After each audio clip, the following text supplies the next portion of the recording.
Epoxyset exhibited at the Assembly Show in Rosemont, Illinois. This interactive 3-day show encourages participants to discover new assembly resources, automate existing processes, and learn from industry professionals.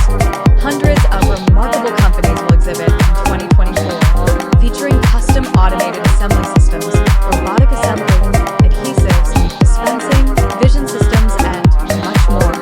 At this show, Epoxyset promoted its array of epoxy and urethane adhesives and potting compounds used extensively in the assembly of battery packs, electronic components, and motors.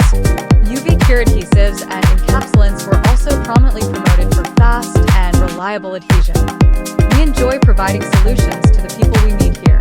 It could be a new product to improve on logistics or lead time, help automate a manual process, or simply offer a more economical option. We hope to see you here next year and help you with your adhesive and encapsulation needs.